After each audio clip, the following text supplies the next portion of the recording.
Welcome everyone to the 3-day international virtual workshop on soft skills, research skills, and effective classroom teaching. Jointly organized by Lavender Literacy Club India, CAP Common Trust, and Malaysian Industrial Relations and Human Resource Association, Malaysia.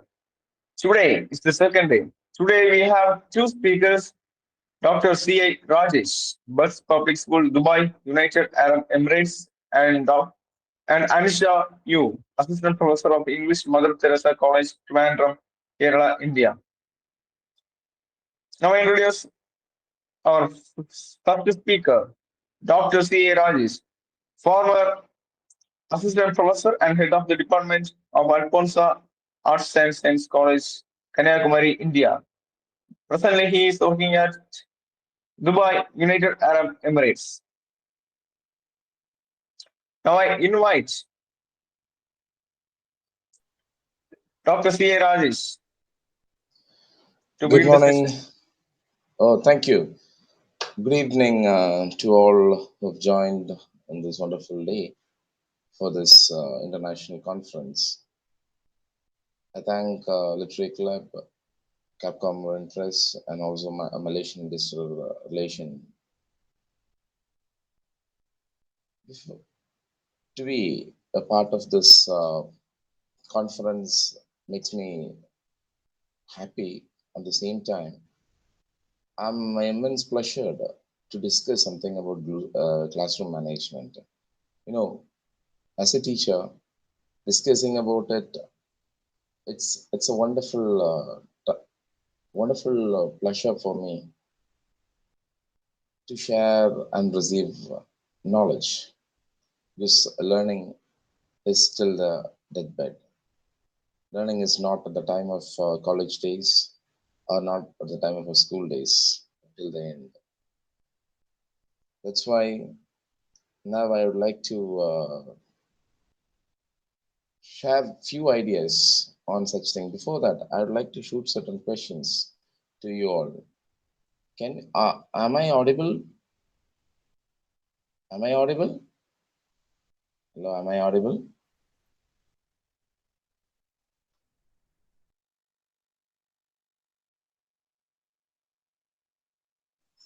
Sir, you are audible.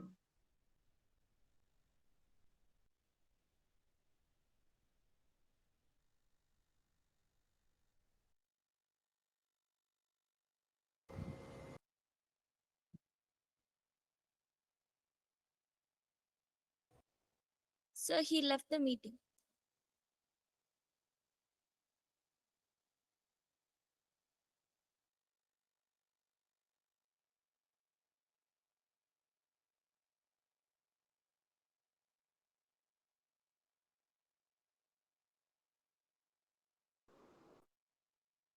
Sir, your microphone. Sorry, I was being interrupted by a call. And may I know how many teachers are there in this group?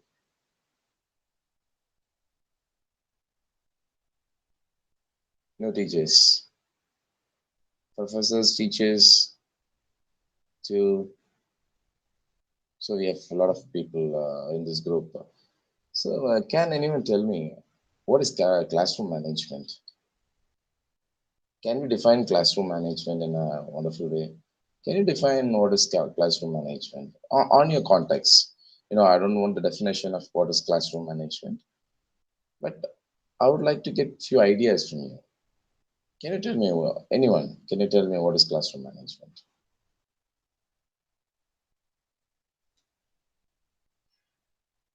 Yes, please. Yes. Can I have some reply? Can I have a reply, please? Hello. Yeah, Hello, yeah. sir. Good Hello. evening, Yeah. sir. Very good Good evening. evening. Sorry, sir. Yeah. Ma'am, please. Sir, please. Good evening, sir. Hello. Good It evening. is Aloysius, sir. One Yeah. minute, sir. Good evening. Good Am I evening. audible? Yeah, sir. Okay, please.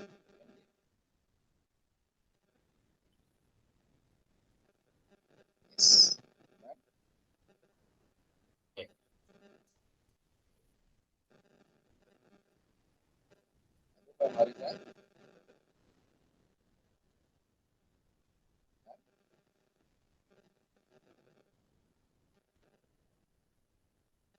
So please, do you have anything to say, Yeah, sir? shall we begin? Sir, sir.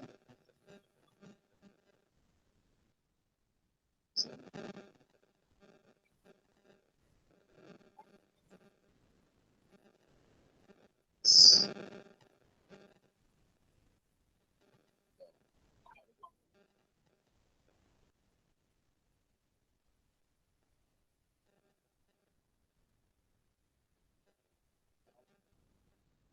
Yes, sir. Am I audible?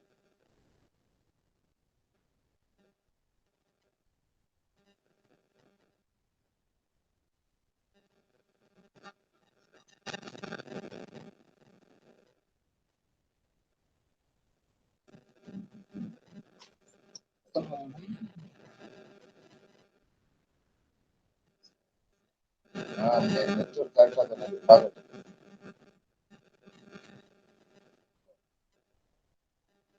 Network correct ಆಗಿದೆ.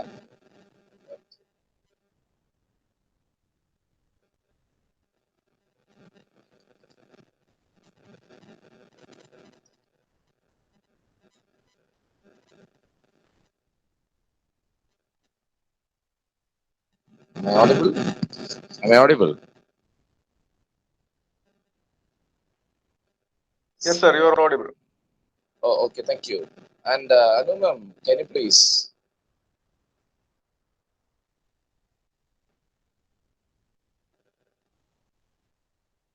Actually, in the beginning, I came up with a question. Can you even define what is classroom management?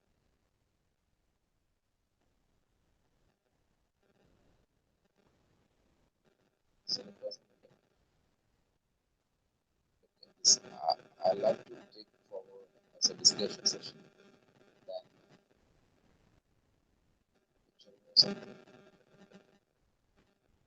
Can anyone define what is classroom management? It's you can be based on a point of view. That's what I asked you. How many teachers have most of your life that you are teachers, professors?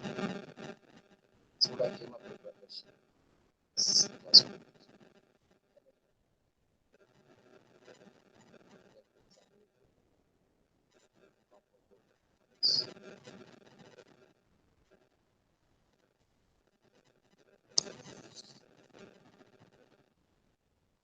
Please come forward with your points.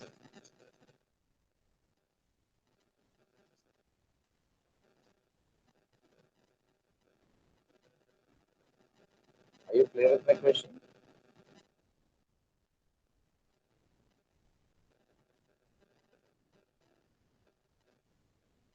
Yes. Yes, sir. Am I audible?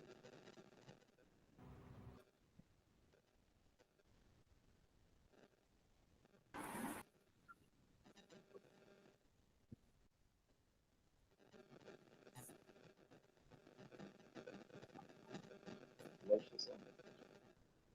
Yes, sir. Am I audible? Hello? Yes, sir. Am I audible? Yes, yes, Yes, you sir, are audible. you are audible, sir. You can Okay, continue. fine. Thank you. Can anyone come up with your points on classroom management? No one is Yes, ready sir. to come forward. No one is ready to come forward. As we go to classroom, if we seek such Sir, questions, your voice is not clear, sir. Your voice is not clear. is it clear now? Yes, sir. Clear. Okay, fine. And when in such a session, when we come ahead with questions, you're not ready to answer, then how about our students will answer? This is a clear case of classroom management. When it comes to classroom management, how we tackle the situation, the presence of mind speaks rather than anything. That's what I came up with the question to you. Can anyone explain or what does it come up with a point on classroom management as we are teachers?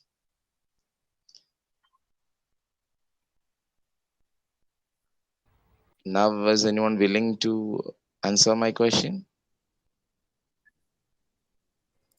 Your participant chat box is not available, so please turn on your mic and convey your answers.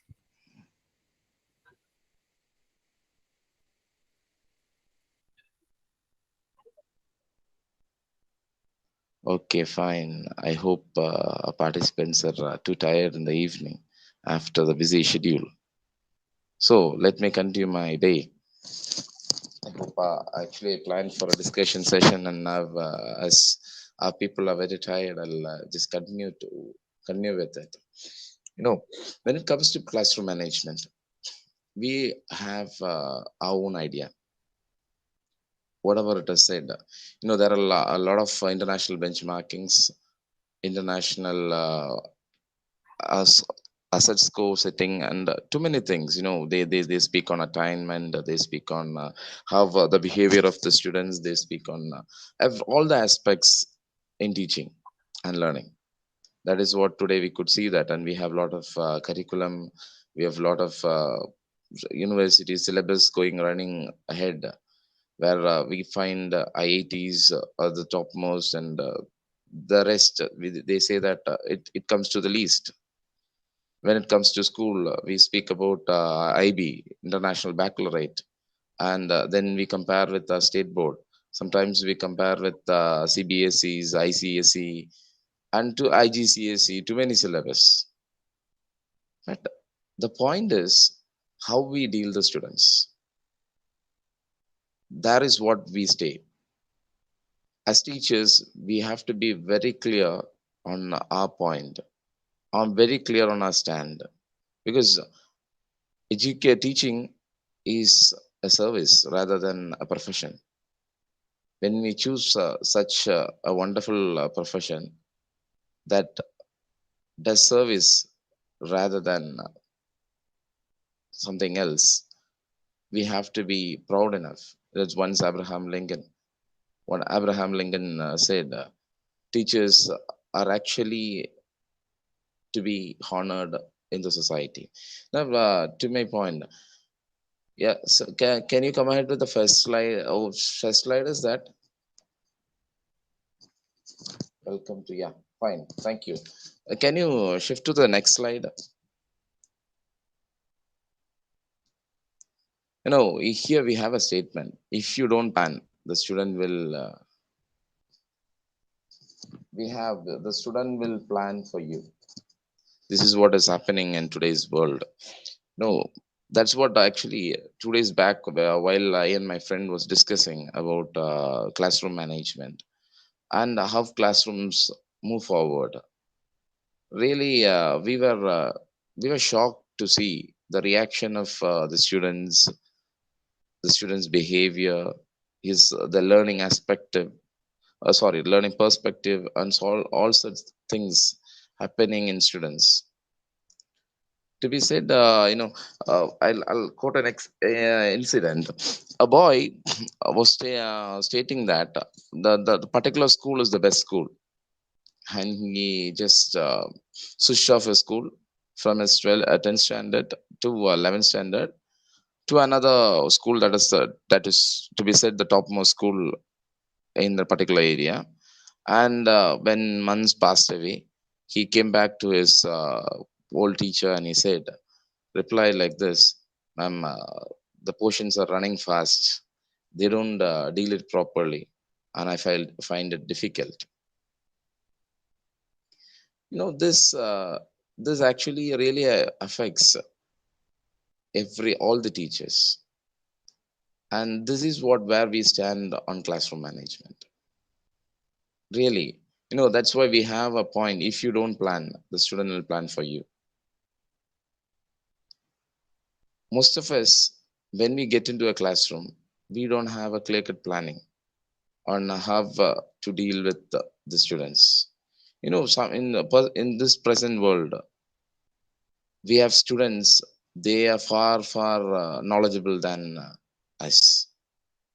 When it compared to today's generation, they are far better, where we lag behind. But on one concept, We are far better than them.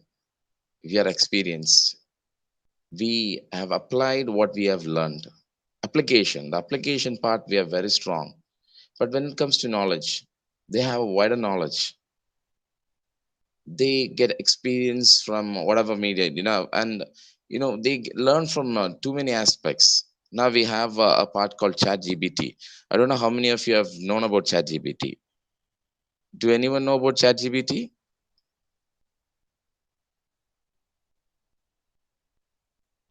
Okay, fine. And this chat gpt, if you get them a title, they'll get you all things about the particular title.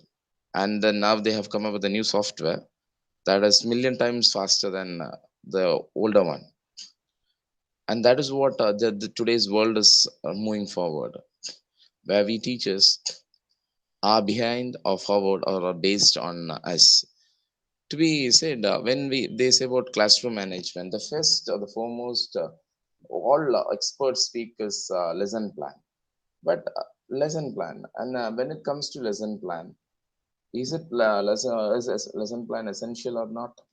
That this question. Now we have a lot of discussion on it. I'm not going to with the point that what to say is lesson plan essential. I'm not into the point of that is that essential or not. But my point is, you must have a planning. A planning is more needed. A planning is needed before you enter into a class. Because the point, the other point, what we could see when we come ahead with that.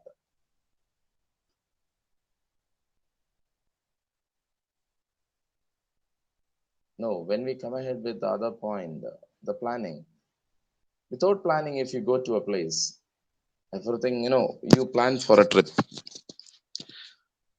Example, you plan for a trip to a place that you think that you planned for a trip to Thailand.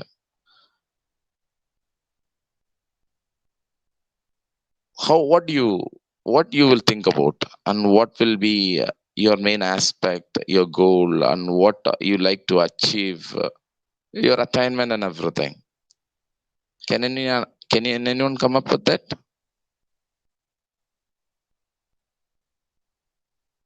So anyway, I'll answer, and I'm not getting into that.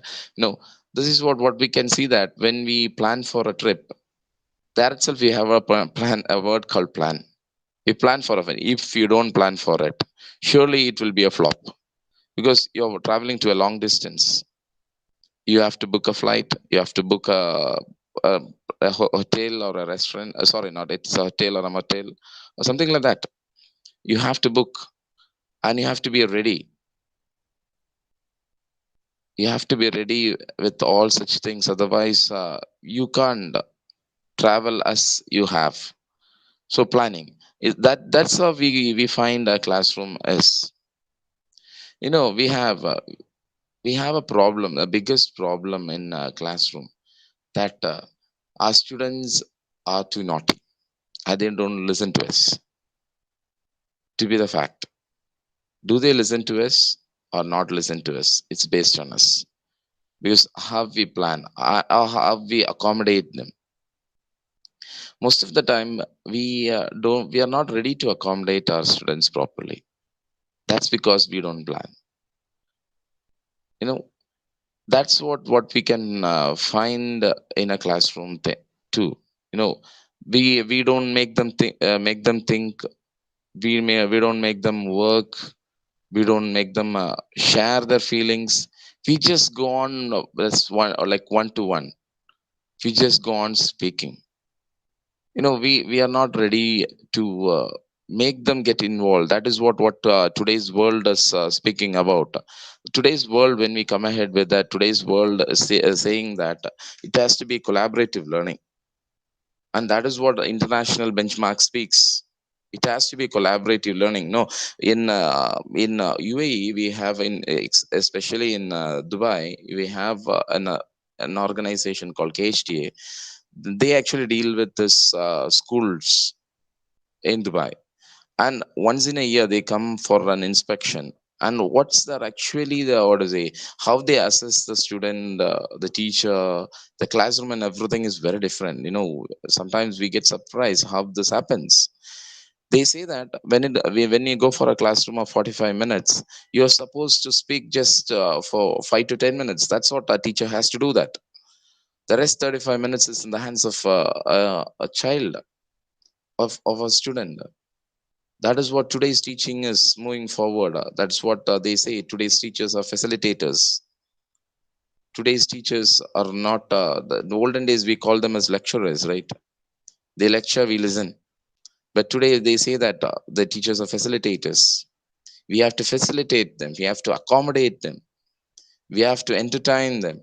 We have to bring knowledge to them. That's what I asked you a question in between. What your point on classroom management? That's what I said. I wanted this particular session as a discussion.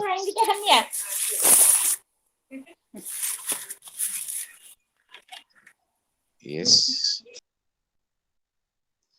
Yeah, actually, I wanted this as a discussion. We have a question in this PowerPoint. I know we had one question coming just when PowerPoint ran into. You had a question. What are some components of effective classroom management? That was actually planned for a discussion. Anyway, I'm not getting into that. We just move forward. I like to go ahead. And I was speaking about student problems. I was telling about how the students are behaving bad nowadays. Why they are? We as teachers, we have a lot of stress in teaching, and when it comes, the stress comes from sometimes it comes from our the management side, or the stress that comes from the student side. Both sides we have stressed. To be said, we are stressed, and that is what we have lesson planning. That is what I said. We have to plan. We have to plan. And when it comes to planning, that was once a discussion by great people, learned professionals around the world. And in the discussion they were telling, lesson planning has to be there in a teacher's mind, in his brain. He has to decide it in his brain. If he doesn't design it, he can't. And does a classroom goes based on lesson planning? Sometimes the answer is no, because when a child is coming up with a question, we are supposed to discuss that question, because that is what the part a teacher has to. He has to discuss that question, and he has to come out with new ideas. He has to come out with innovative thinking. He has to come up with critical thinking and logical thinking, where the student develops his own imaginative skills to apply in his own life and his studies. That is what actually that particular person, that what is it, the learned professionals, they spoke on. But altogether, a lesson planning is needed, where we must have a learning objectives and learning outcomes. Learning objectives and outcomes. Why? This stays in the part of the behavior. That stays in the part of behavior. That is what actually it's to be planned. Where in this slide we have why students misbehave. They misbehave because they are bored. They don't know the purpose of your presentation. They don't understand how the information that you are delivering applies to them. They don't listen to you because it is not interesting. Sometimes the pace of instruction is incorrect. Sometimes the interaction between among peers is very poor. A lot of reasons why we have they misbehave. But the main point, if they are bored, they will. An average listening span of a kid is just 15 to 20 minutes. Not average, maximum to be said. Average is 5 to 10 minutes.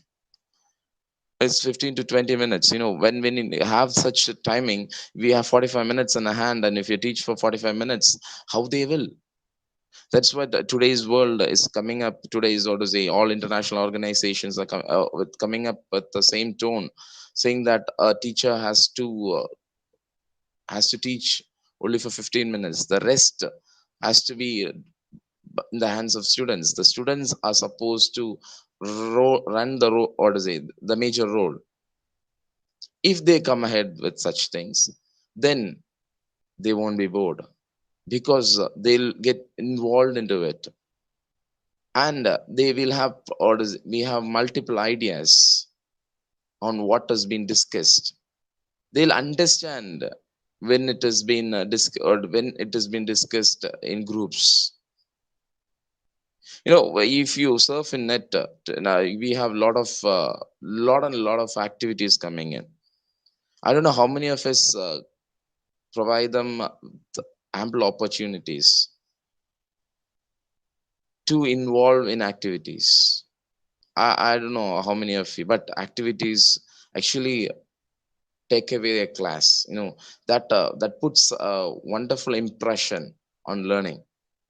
As a teacher, we are supposed to use a lot of activities, a lot of games, a lot of puzzles, and a lot of things like that. Involve into it. Make the student involved into it, so that they will learn, and even our burden will get lessened. I said we are stressed a lot. Look, we teach just for 5 to 10 minutes. The rest we are putting into their hands. We are creating leaders for tomorrow's generation. So that's what we can see in that when we plan. Planning has lot of things that helps a teacher. That's what I told you in between, that we are stressed. It's by the management or by the students or whatever it is, our personal life. We are stressed, and we think we go to a classroom, we be there for 15 minutes, how the students react. No, here we have a very good idea. That means we make them involved. When they are involved, they will do their task. If you don't make them involved, they'll be bored, and they will actually destroy the class or the learning atmosphere. That's what, if you have here, we listen to a student's misbehavior.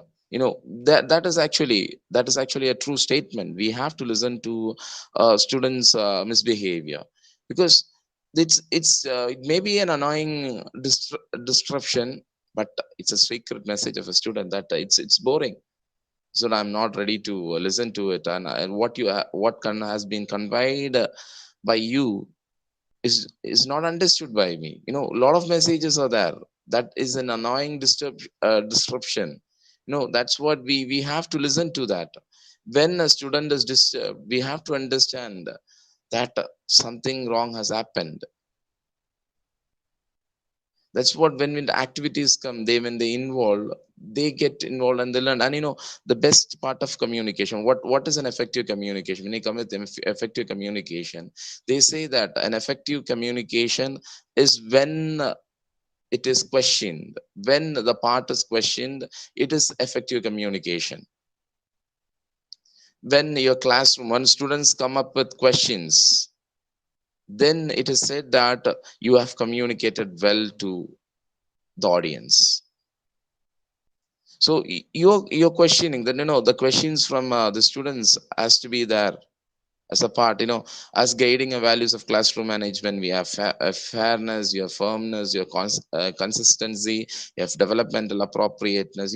We have a lot of points coming in, and this all is it's clubbed actually. This 4 points has to be there in a classroom. If we don't have fairness or firmness or consistency, or we don't have development appropriateness, really our planning is it's weak. We have to change our planning day by day. Then only we can be good teachers, or we can be good guides, we can be good facilitators. First, we have to be a very good learner to be a very good teacher. Are we a learner? Then really we are a very good teacher. That's what we have a point in the previous one. Listen to the students' behavior. Even that is a part of learning. That is also a part of learning, where we learn that students are disturbed, they are annoyed. They actually want certain change in, and that's what we need. Such values like fairness, firmness, consistency, developmental appropriateness, and too many things. And when it comes to we have principles of classroom management. There are very good principles. We must have a very good. We have to give a very good impression to students. They used to say the first impression is the best impression. That's what we must impress the students when we enter to a classroom. If we fail to impress, then really we fail to run the class in a smooth way, in an entertaining way. So that is what we are supposed to give a very good impression to our students. And then our enthusiasm level has to be high. Then only we can make our kids or the people who have in front of us, they've believed and they come in front of us. So we can make, if we are not enthusiastic, surely they won't be. So we have to be happy, and then we have to show that we are excited to teach them, to actually to facilitate them. And this is what we have: minimize the power of differential in everyday communication. This is what we have in classrooms. That's what I told you. At international benchmarks, they speaks that a teacher has to speak only just for, what does they teach only for 5 to 10 minutes, 10 to 15 minutes. The rest of the time they have to discuss. That you have to minimize your the, what is the everyday communication.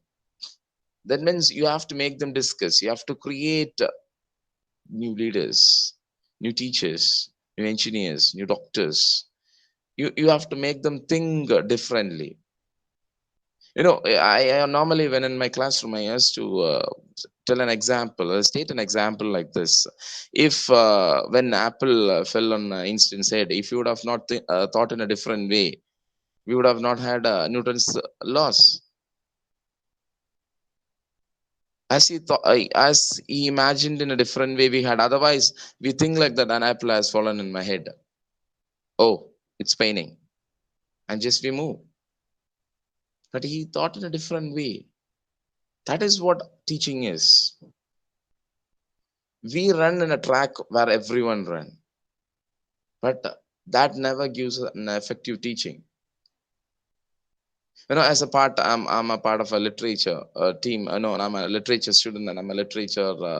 I've dealt literature for years. We teach literature. Teach them what is the summary of that, what is the theme of that. We tell them what is the character analysis of them. We go on speaking like that. But how many, or to say, how have we made them think to come up with such a wonderful work? Have we made them a good writers? Have we made them good poets? That's a question mark. Even that's a question mark in front of us. Have we, as a teachers, have we created new people? Well, that's what I know anyway. Next is address problem behavior directly and immediately. That's the next point. You are supposed to address the problems of and you have to have early lessen the chance that it will expand. You are supposed to address the problem when it comes to your behavior. You're supposed to address the problem early. If you neglect it, surely it will be a mess. So you have to address the problem in a behavior, or to say, in an early manner. You have to. If you don't deal it first itself, then you will be in trouble. And then we come up with it. No, here we have power of proximity. When it comes to this word power of proximity, your body language. Do we have body language? Very good body language.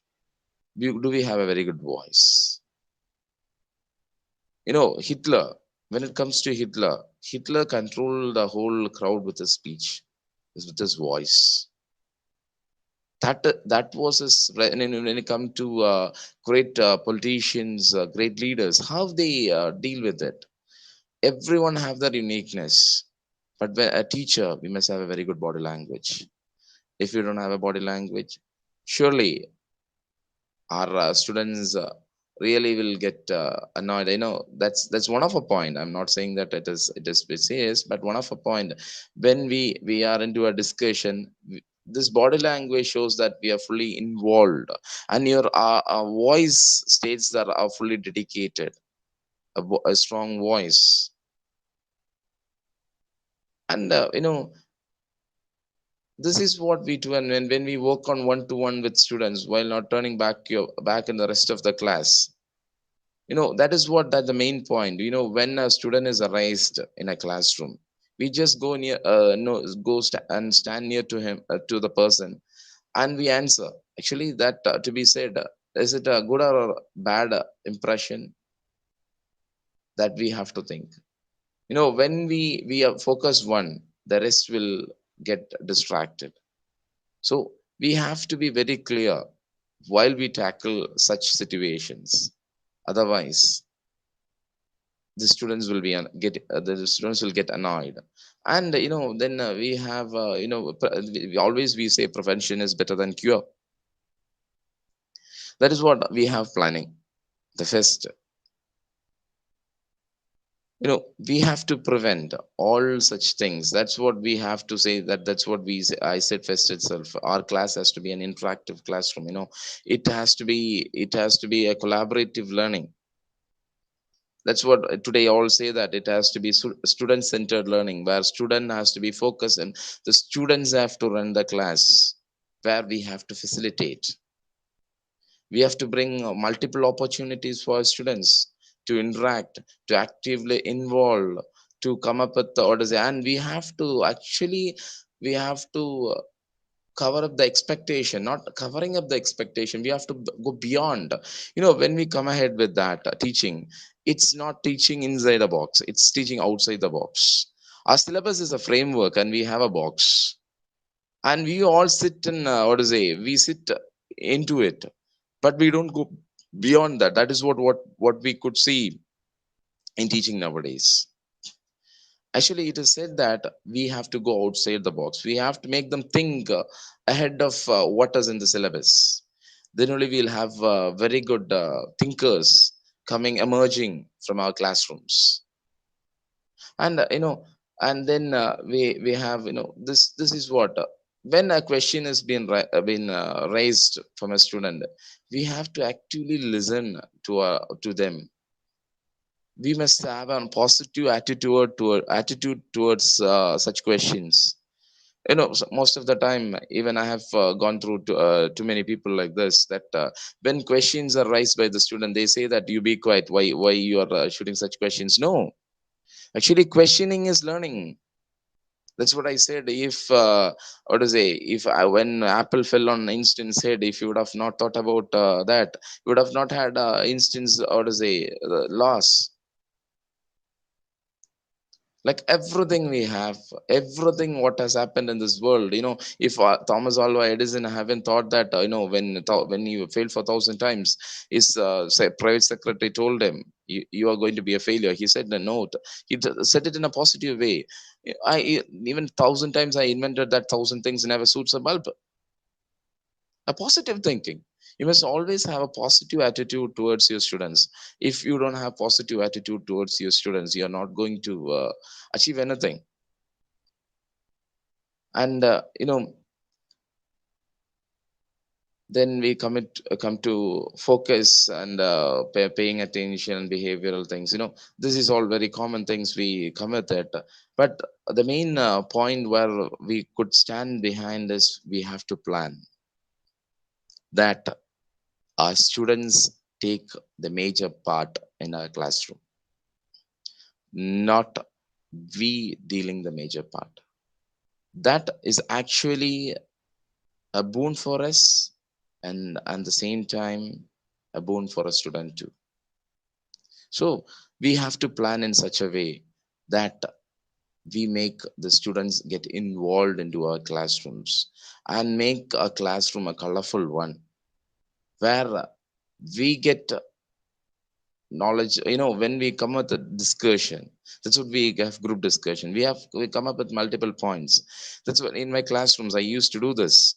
I when I go with a topic, I just ask them, what is your point of view on in your life? It may be in your life or in the aspect of your family, of your surroundings, of in the aspect of your happiness, whatever it is.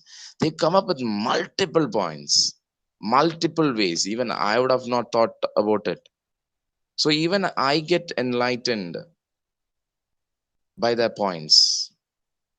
So we have to plan on such a way where our students has to be involved in our activities, in our lesson plans. That makes a wonderful classroom. And that is what to be said in a nutshell that a classroom management is actually. And we have a lot of questions. That's what, when it comes to the student, then we go for the topper class. You you may ask me a question. When you go to a topper class, this may suit. When you go to a class where they are below average, what happens? We have to change the strategy in certain places. However, they used to say like that, if you have to do something in one task, you have to do that in another task in another way. When you go to such classroom, you have to design a classroom there based on their level of learning. That is what we must have planning. We have to assess our students exactly, and we have to plan. Anyway, thank you. I hope you have been enlightened with a few words. Do any person have any questions?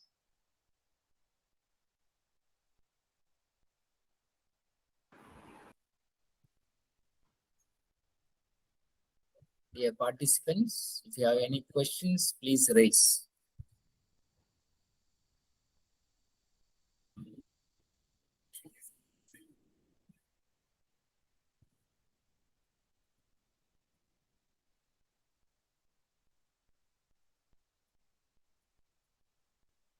I hope if no question has come Sir, forward, I then sir, I yes, have a tell me, sir. Tell me, sir. thank you for your wonderful presentation on how a teacher be in a classroom and how do you manage a classroom. A lot of instructions, starting with the planning, and you have given enough or more instructions for a teacher today. And my question is today, we have been following a traditional methodology of teaching. Yeah. And off late, and we need to change over to a new techniques, new methods, new way of looking at things. Yeah. How do you differentiate these two? Because from traditional teaching, people have gained knowledge and they have become, really giants, gaining knowledge. Yeah, sure. Yeah, sure. Yeah, tell me, sir.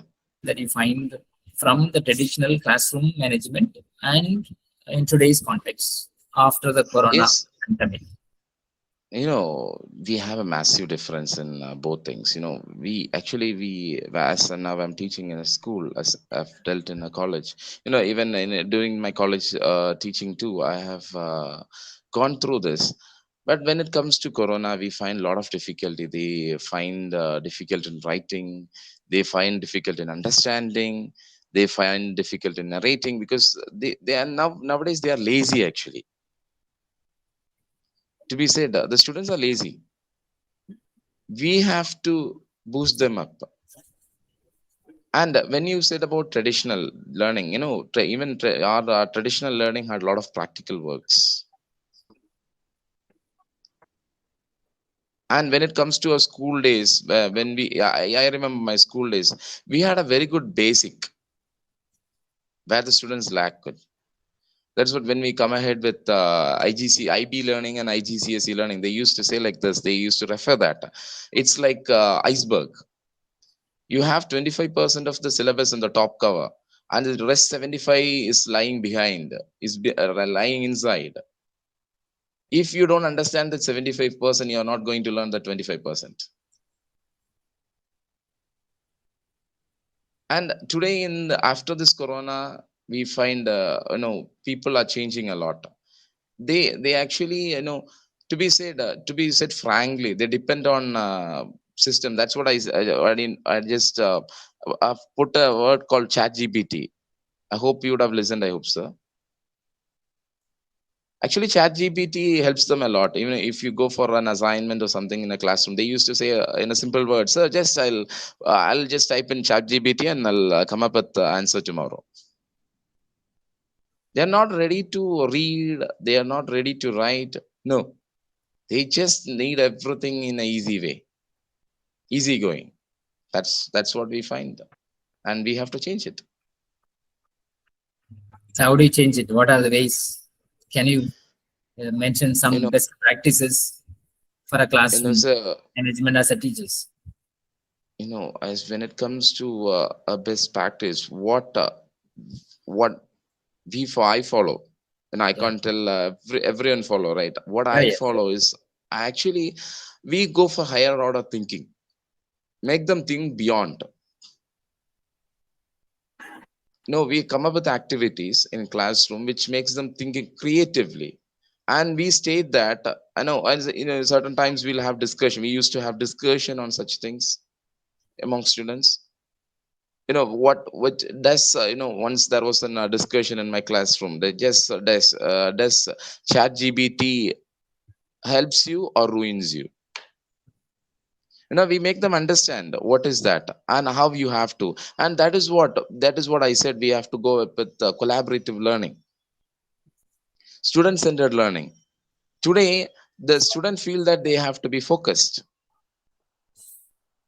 where in olden days they come and they say that they have to be enlightened, they have to get knowledge, they have to gain knowledge.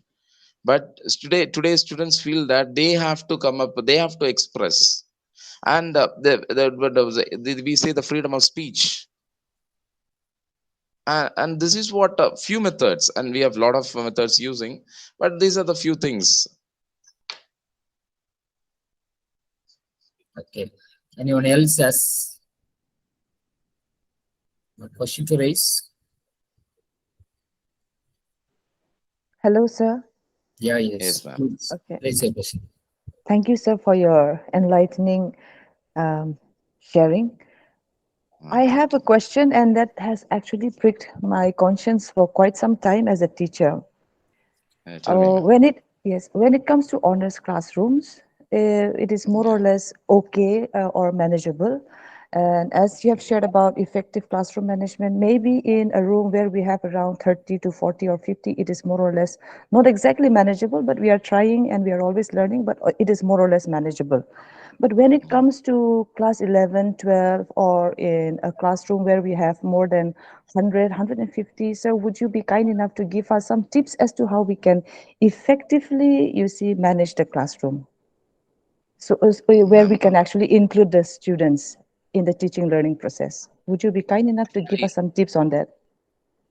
You tell me, you come up with that the students from 11th and 12th in their 11 and adolescent, and 12.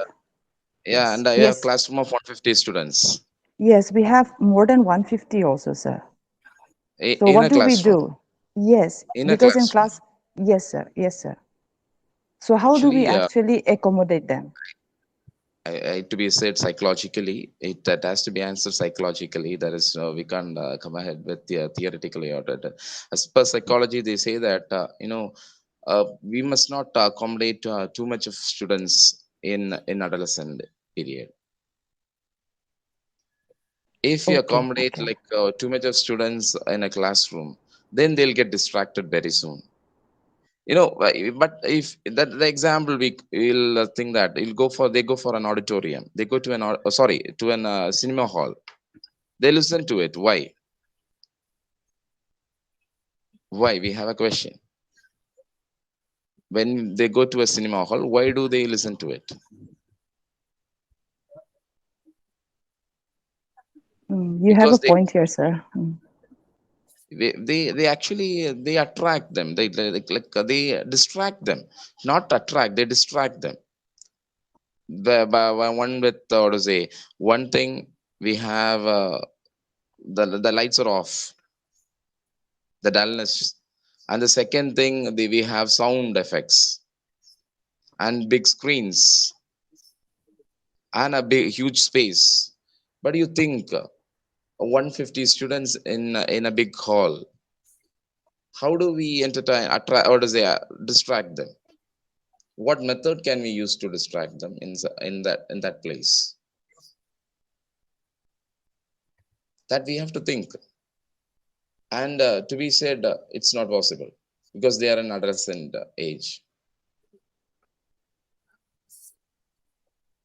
As they are adults, they actually, when it comes to when we teach 11th and 12th students, they don't they are not they have a tendency, basic tendency stating that why do I have to listen to them? I know everything. When we deal with such students, we have to be very careful, and we have to be thought provoking, and we have to make them believe that teachers are really wonderful and they are essential to their part of. And when it comes to a huge group, how we actually, how can we enlighten them? It's a big question, right, ma'am? Yes, sir. Yes. Actually, to be said, that is what I said. This answer has to be, this has to be answered psychologically. Psychologically, they say that's what we have nowadays in foreign countries. 1-to-1 classroom. We have 1-to-5. We have to 1-to-20. When it comes to a mass classroom, actually they don't have in a daily basis. These classrooms they have once in a while. Because once in a while, our students will accept it. But in a daily basis, if you teach them in in a mass group, surely they don't, and they'll get distracted. And most probably the room you accommodate them,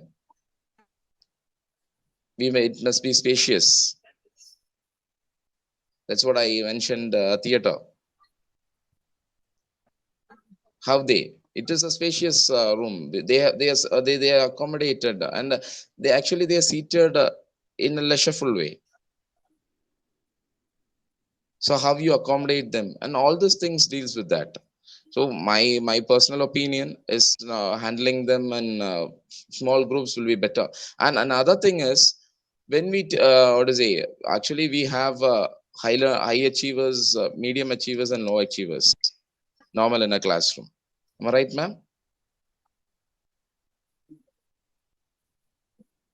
Ma'am, are you there? Yes, sir. I'm here. Normally Yes, in a classroom, we have high achievers, we have medium achievers, and we have low achievers. Yes, sir. And when we are dealing with adolescent group, and even when it comes to 40 students, okay, we can manage them on our planning that high achievers, they get thinking according to it, they get message according to it. The medium achievers, they get according to it, and low achievers, they get little bit, they understand too. But when it comes to a group, you're provided with 1 hour or something like that. Can you plan that it reaches that 150?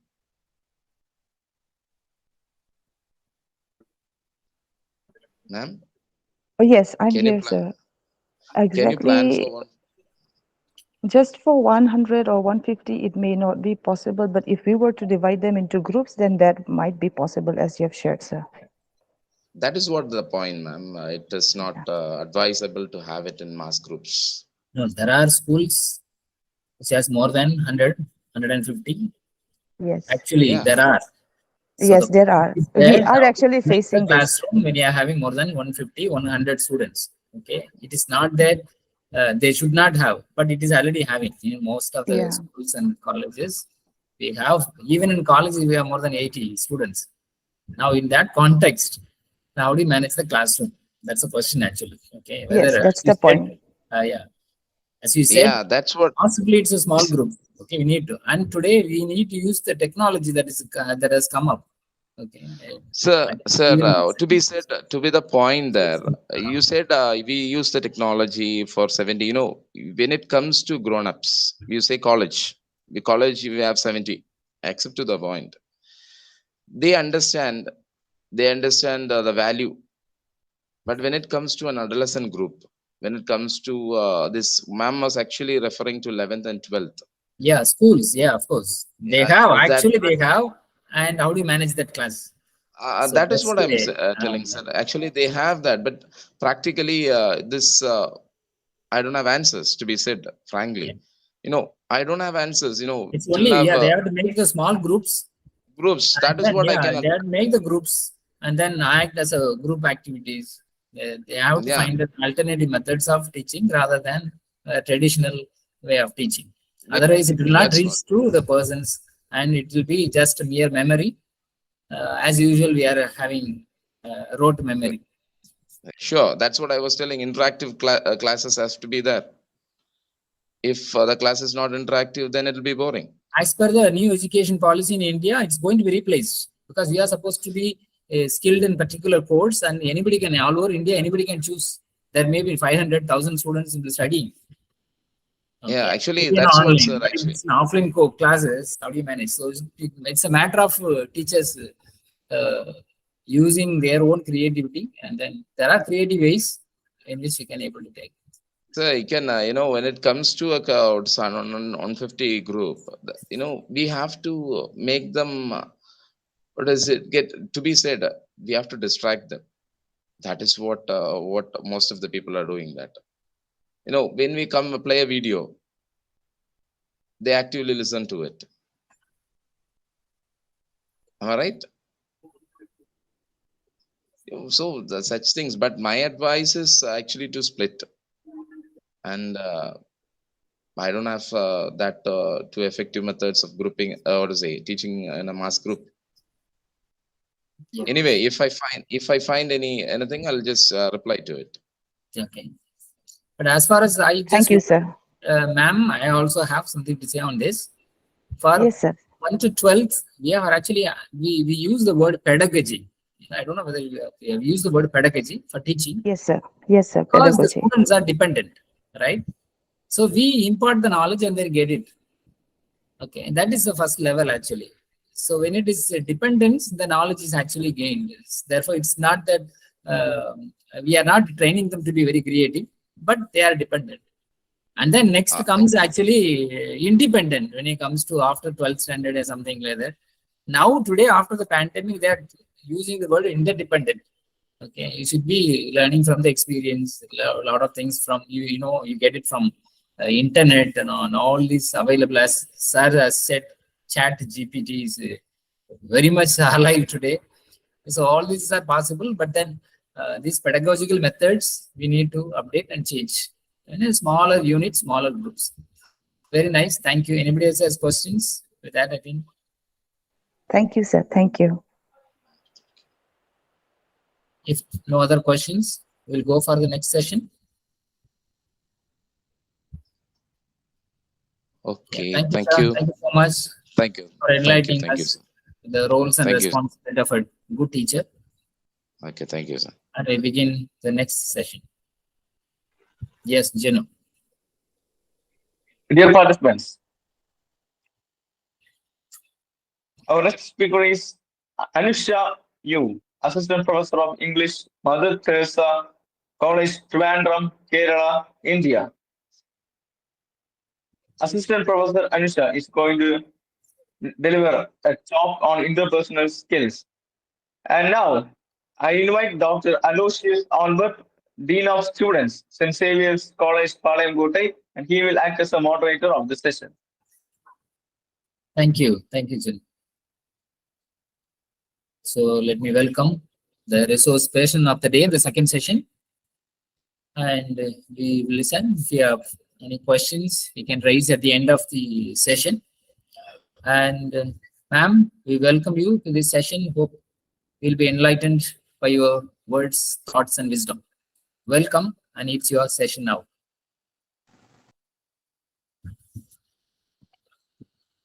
Good evening, everyone. Am I audible, sir? Yes, sure. Good evening, everyone. I'm Anusha Yu, Assistant Professor of English, Mother Teresa College, Katakada, Trivandrum, Kerala, India. A sister concern of Mar Ivanius College, Trivandrum, Kerala, India. I'm here to present my topic, interpersonal skill, which is a subskill of soft skills. Let me first do my presentation.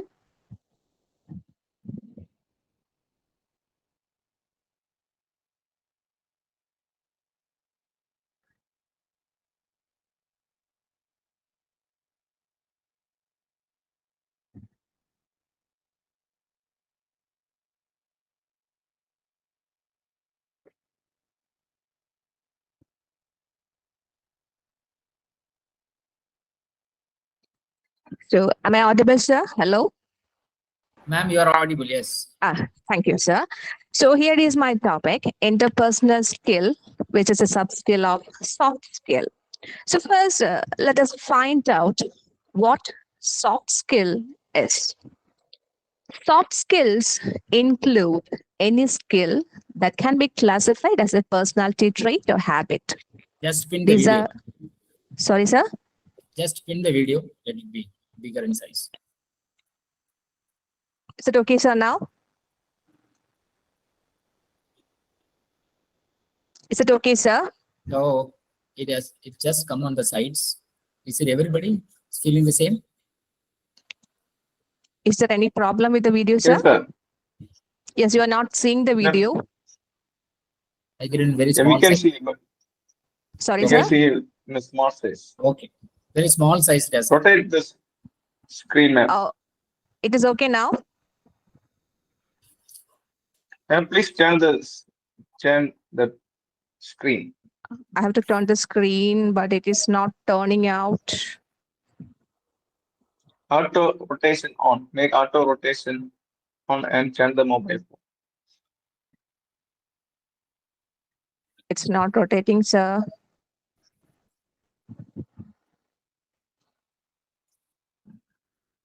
Is it visible now, sir?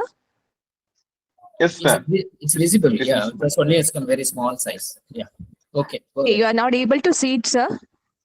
It's visible, but it's very small in size.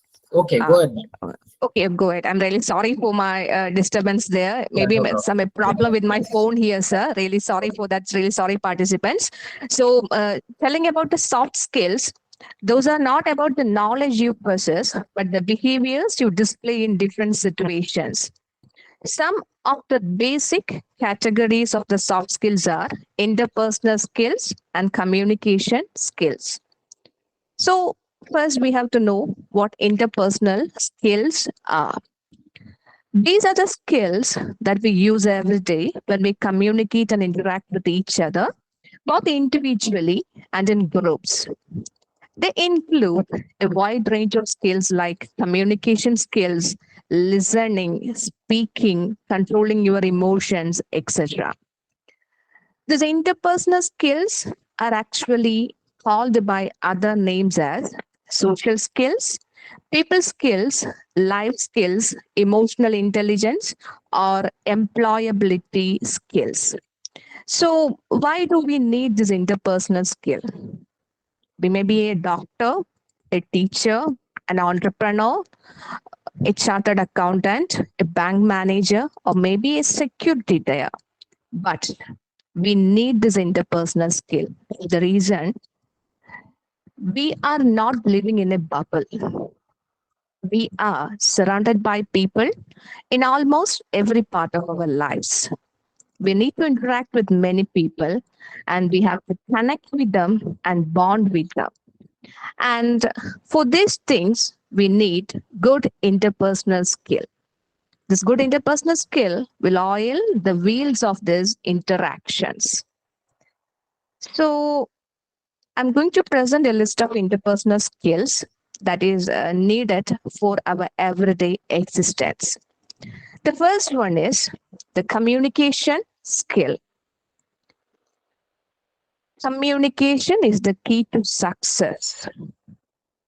If you are able to express your emotions, express your feelings, describe what you are feeling in your mind, if you are able to tell what is happening around you, believe me, you are ahead of 75% of the population. So that is why it is the top of the list. So there is much more importance is given to communication skills, and it can aggrandize you, and you can actually reach the top of the ladder if you have good communication skills. And don't use the rarefied method of communication. Just express what you have to express clearly, what you have to tell clearly in your own words. And among the communication skills, you have to think about body language, public speaking, presentation skill, negotiation, mediation, persuasion, active listening, conflict resolution, feedback, focus, inquiry, etc. So if you are looking into these things, they would actually help you out in your better communication skills. And especially in the case of body language, you have to look into eye contacts, facial expressions, gestures, personal space, postures, etc. The second interpersonal skill which you have to acquire is the skill of leadership. Leadership is a golden opportunity, and good leaders are a rarity. It is said by Indra Nooyi, the CEO of PepsiCo. She has put it in the correct words. Leadership is the way to inspire others to work on things you're passionate about. It is related to a character trait. Some are born leaders, some become naturally good leaders. You can take the example of MS Dhoni. He is a born leader. The way in which he is cheering his teammates, he is inspiring them, he is motivating them, it shows like he is a good leader. And if you are a good leader, everything is in your back. And don't be a lollygag, wasting doing unimportant things. And for the quality of leadership, you need to have management skills, mentoring, motivation, inspiration, dependability, responsibility, and the power of positive reinforcement. And coming to the third section, the third skill which you need is the skill of decision making. We have to pass through so many situations in our life. So we have to take decisions on certain situations. You have to weigh all the pros and cons, and you have to be accountable for your decisions. Decision making is a skill which is not given to many people. In order to get a good decision making skill, you must have the capacity for analyzing the problem and brainstorming. The fourth skill which you need is the skill of problem solving or conflict resolution and mediation. Don't be a person who give up when faced with an issue. Fix the issues yourself. Don't be a fiddle-footed duck or a flibbertigibbet pet. Make sure you are learning from the rudimentary level. So, creating this problem-solving skill, you must have capacities like creative thinking, questioning, persistence, insight, etc. Now, to the fifth skill, which is the skill of organization, which means you have to design, scheme, float, or strategize what you are going to do. You must have a plan A, plan B, or plan C with you. Most of the people are doing so many things, but If you organize your work and you do it correctly, that shows that you are a good person with good interpersonal skill. So organize your work, keep the deadlines, prioritize the tasks, perform your jobs efficiently. So, in order to have this capacity of organization, you must have the skills of time management, administrative, planning, goal setting, and working with deadlines. Coming to the sixth skill there, which is social skills. Human beings are social creatures. You can't live alone. Even though you think like you want to live alone, you can't do that. You have to live together in the society.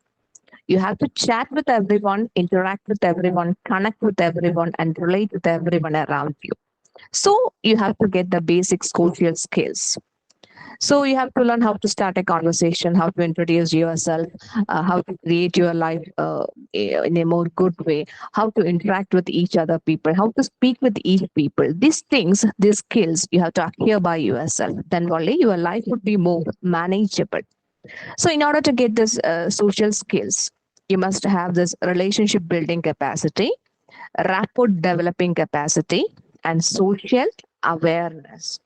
And if you are a person with good social skill, believe it, everything would be in your back. The seventh quality which you need is the quality of collaboration. Collaboration means you have to unite together, you have to conjoin, cooperate, or team up together. And whether you are in a workspace, or you are at your home, or you are in the society, you have to form, you have to work in teams. You can do many things alone, but that's not the task. You have to join together, unite together with many persons, and that would actually help you to do your work properly. So form cross-functional teams, share your knowledge, help one another, work with others, and create a good work culture. So you must have this teamwork skills, team building, delegation of duties, and listening to others. Then you can have this skill of collaboration. The eighth skill which you need is the skill of emotional intelligence, which can actually create you a peachy keen person. We have seen persons with emotions and we have also seen persons with intelligence, but the persons with emotional intelligence are rare. A person with emotional intelligence would understand and manage their own and others' emotions. They would learn to respect others, value other people's emotions. They would show empathy towards them.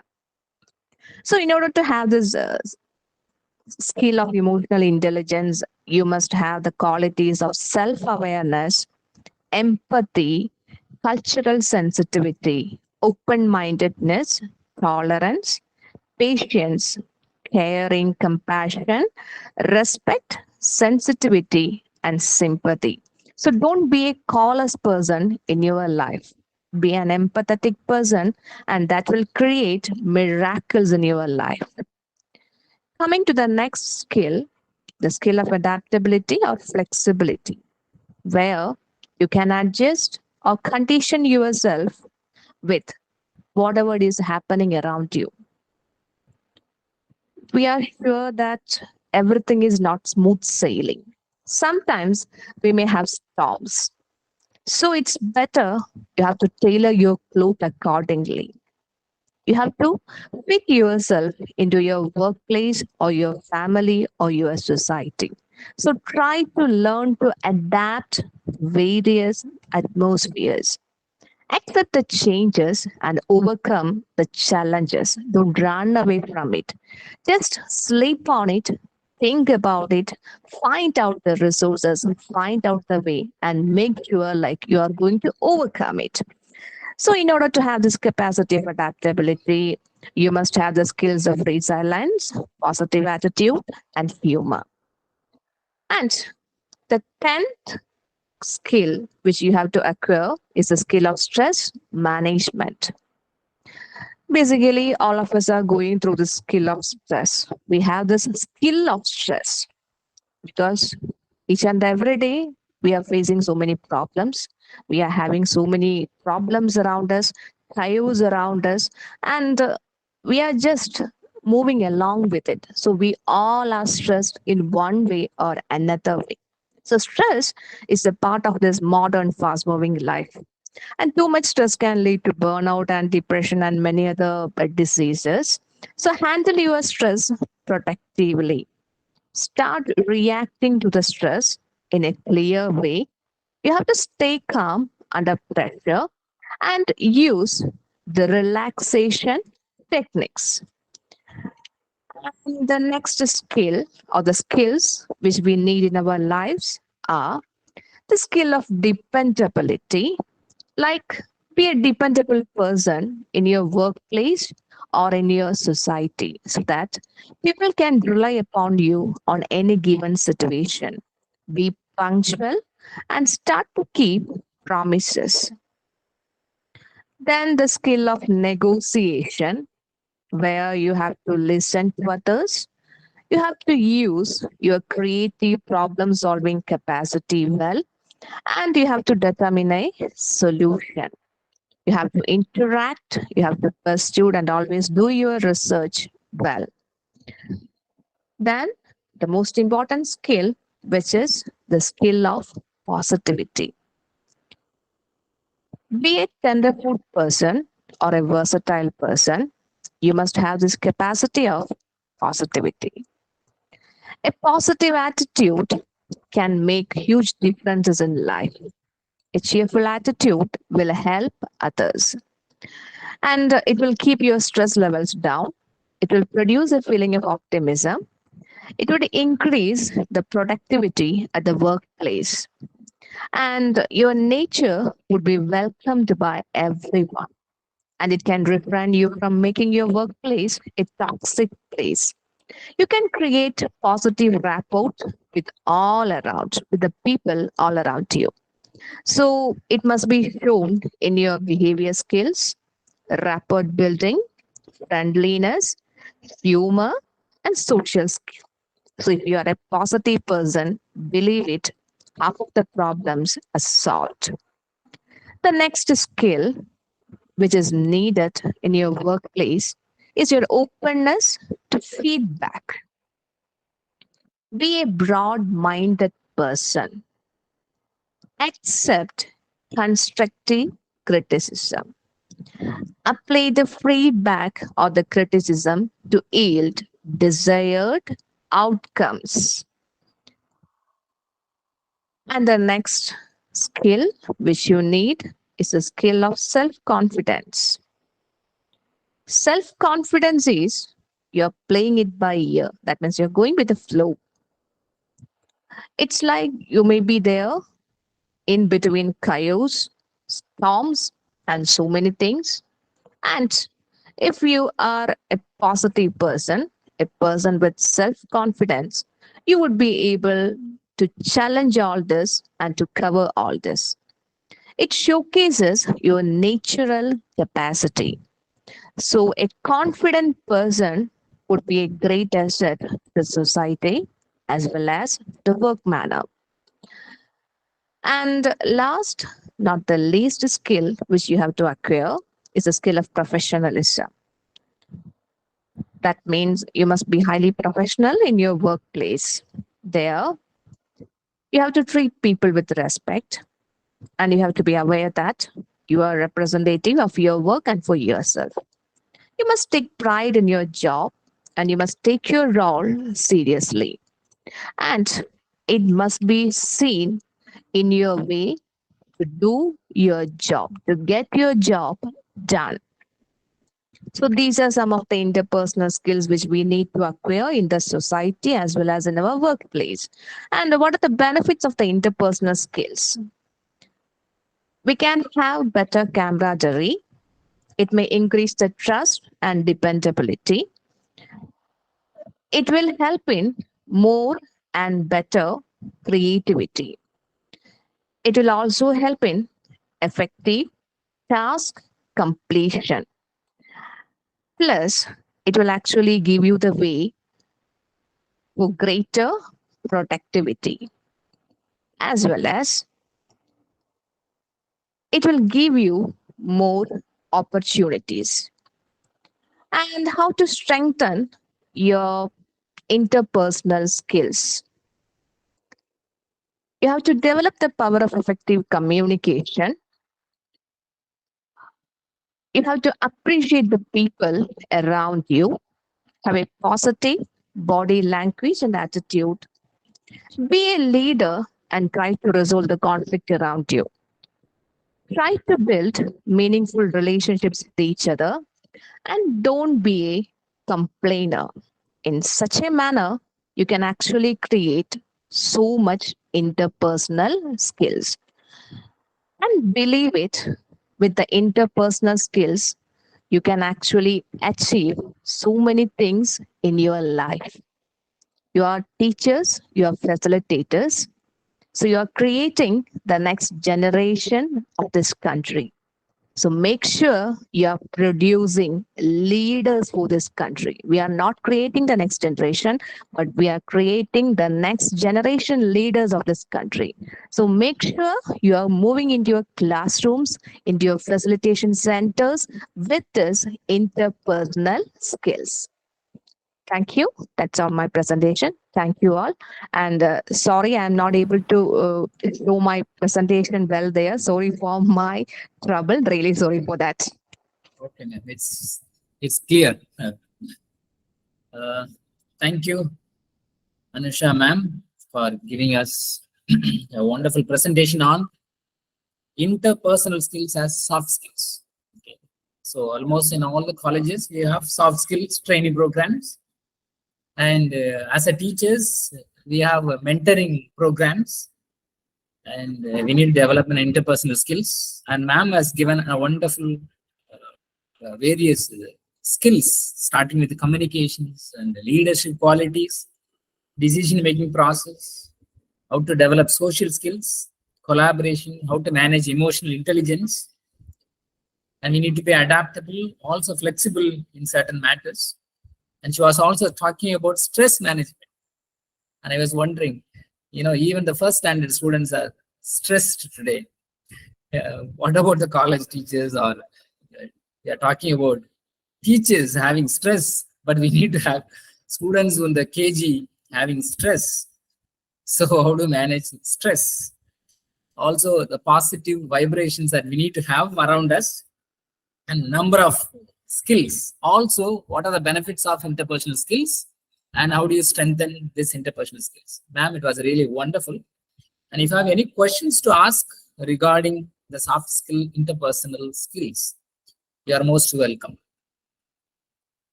If nobody has questions, I have questions. Ma'am. Definitely, sir. Sure. Talking about communications, okay, interpersonal communications. What about in today's context, digital communication? Do you consider digital communication as part of interpersonal communications, or part of the soft skills? I'm not a great supporter of this digital communication. I have to tell frankly, but maybe in this world, since it is a fast moving world, second by second, we are moving forward and we are phasing forward, we are fasting forward. We need this digital communication with us. But I think like we need a limit or a restriction among this digital communication scheme. It is actually killing our emotional intelligence and our whatever we are having with our brain. It is actually killing our brain. We are not thinking with the brain or we are not thinking with the mind. It is just killing it out. We are actually changing into mechanical beings. I believe so. Like so much we are using the digital communication, and if we are not using it in the correct manner, if we are using it in the wrong way there, it is killing the humanity in us. We are actually trying to nurture the human beings. We want human beings in the next generation. We don't want mechanics in the next generation.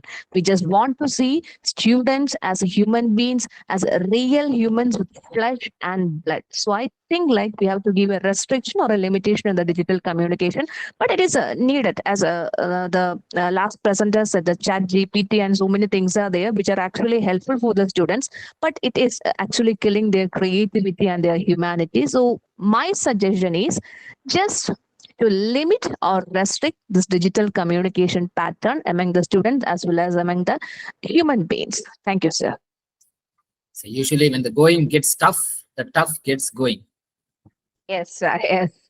Exactly. That's what actually digital communication is all about. Whether we like it or not, it has to go.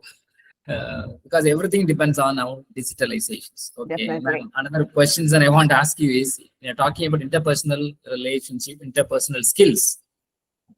There is a generation gap that you find, right? As we are being brought up with values, belief systems, or communication styles completely different from that of the generation that has passed to the latest one. And how do you develop an interpersonal skills as a soft skill? For these generations, they are actually 2K kids. They need 5G skills. Yes. Yeah. So how do you manage this? How in today's context, the generation gap, belief systems or values, or even the communication styles?